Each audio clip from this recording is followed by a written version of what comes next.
He is a former minister of both environment and energy, and he's also an MP in BC.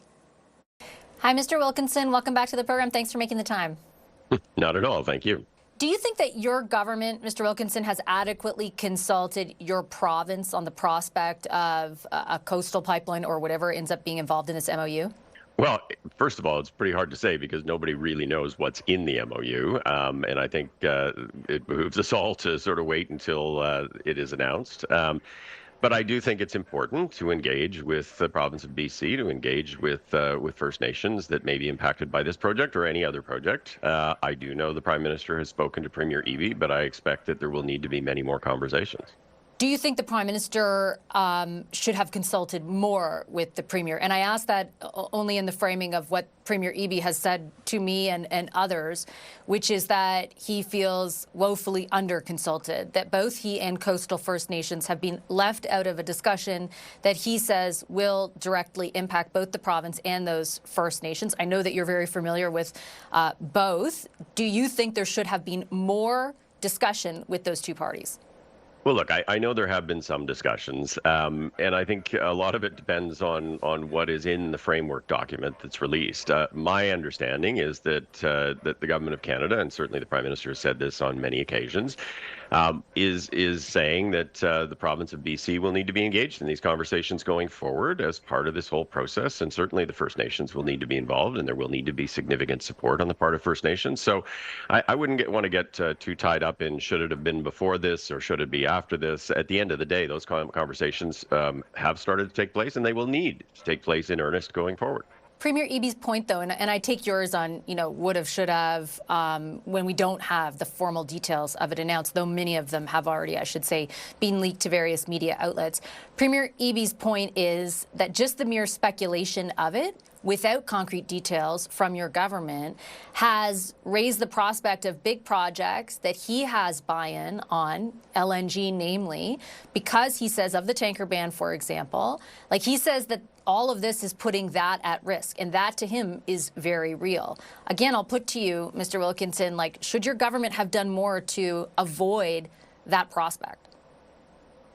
Well, as I say, there have been some conversations. There will need to be more conversations. I hear Premier Eby's concern, and I think his concerns are heartfelt. And certainly he has worked very hard to accelerate the development of the LNG industry in British Columbia, which will benefit all of Canada, but certainly British Columbia and Alberta.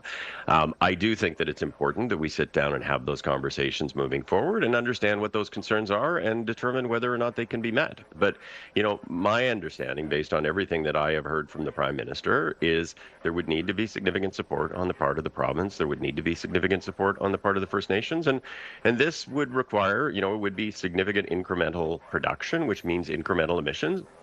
That would need to be made consistent with the climate plan. And I'm sure that the government is working on that. I haven't actually heard the Prime Minister say that any additions to emissions would have to fit into the climate plan. I don't actually know what your government's climate plan is anymore. You used to say that a lot about additional oil development or additional LNG development when you held that portfolio, but your government isn't saying that anymore. Are you comfortable with that? Well, I think the Prime Minister did say that. I mean, in the House last week, he said that the government remained committed to the targets that were established under the Paris Agreement, understanding those are very difficult targets to meet and always have been. But certainly in the context of thinking about future developments, you would have to think about the emissions associated with those and look at ways in which you can actually ensure that they are incorporated if you're going to actually be serious about meeting your climate targets.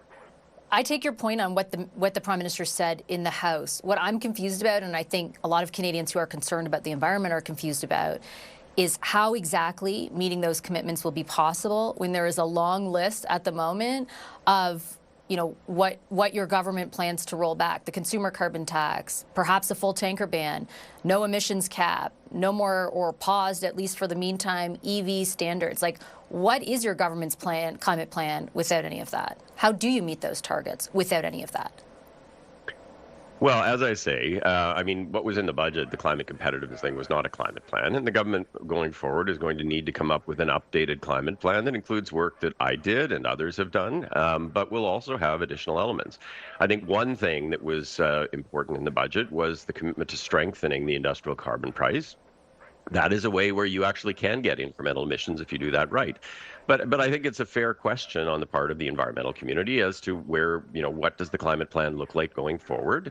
And I'm sure that the Minister of Environment and the Prime Minister are working on that and will come forward with that. I mean, at the end of the day, there's a legislative requirement under the Accountability Act that was put into place when I was the Environment Minister, where we actually are able to say what we're doing, where we're tracking to, and what we're going to do if we're not on track to get back on track.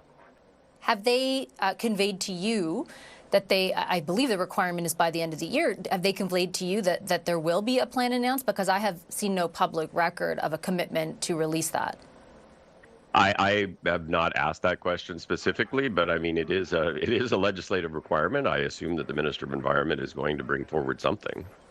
Do you, in principle, I mean, you're in a unique position, right? We spoke to you so frequently in both your capacity as Minister of Environment, Minister of Energy, but you also are a member of Parliament in BC. Do you, in principle, support an additional pipeline to BC's coast, oil pipeline? Well, I don't think we should rule things off the table before we have a conversation about what the issues are. That's not just about a pipeline. That's about a mine. That's about, a port facility, irrespective.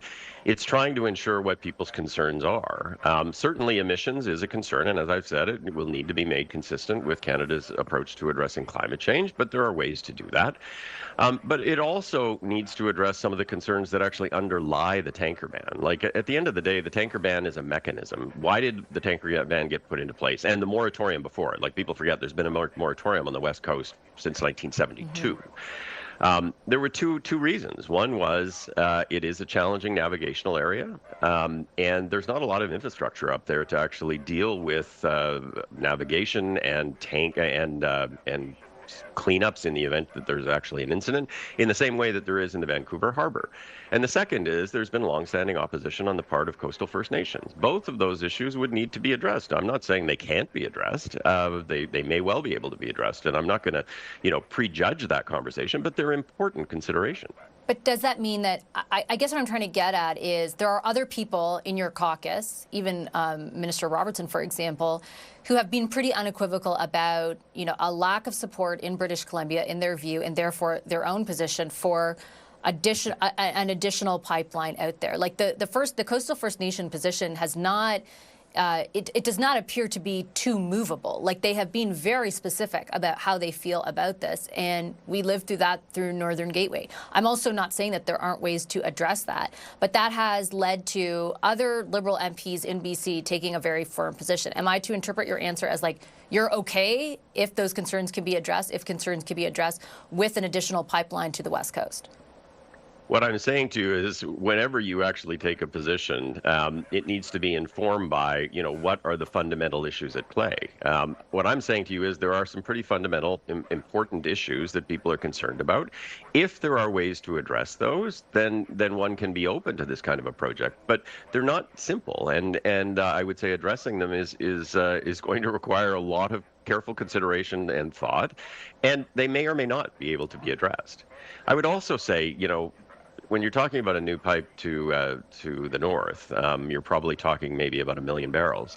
There is 1 million barrels available already through existing infrastructure. Like, the Trans Mountain Pipeline can be optimized to provide maybe 400,000 additional barrels. The Enbridge mainline, where Enbridge has said that they're going to do 2 phases of optimization, will give you similar amounts, maybe more. So that's close to 1 million barrels of additional production that can be done using existing infrastructure, can be brought to market far more quickly, and perhaps that's an easier conversation to start with. Are you saying that it's not necessary then? I'm not saying it's not necessary, but I'm saying there's a lot of low-hanging fruit, and the conversation about a northern pipeline, given the concerns at play, is going to take time, is going to take fulsome engagement. I mean, look, just from a constitutional perspective, I mean, the First Nations along the route, including the coastal First Nations, have rights to be consulted and accommodated. We saw that in Trans Mountain, where the federal government got bumped back because we didn't do deep enough consultation and accommodation. So these kinds of things will take time, and there are some nearer-term opportunities to be able to actually address some of the concerns that Alberta has raised. They have certainly the right to consultation. We have a duty. The federal government has a duty to that consultation. Do you believe they have a veto? Well, I think the Supreme Court was pretty clear on Trans Mountain that there's no effective veto on the part of any particular First Nation. Trans Mountain had significant support along the lines and many benefit agreements, but there were a few First Nations, including two right here in my riding and adjacent to my riding, that never agreed with Trans Mountain. That being said, the bar is high. I mean, the Supreme Court sent the federal government back to redo the consultation because it said that we had not done enough. So the bar is high in terms of working through and trying to address the concerns. And at the end of the day, if the concerns cannot be addressed in a substantive way, that will have great challenges, right? Okay, I'll leave it on that note. Mr. Wilkinson, a pleasure as always. Thanks for making the time. All right, thank you.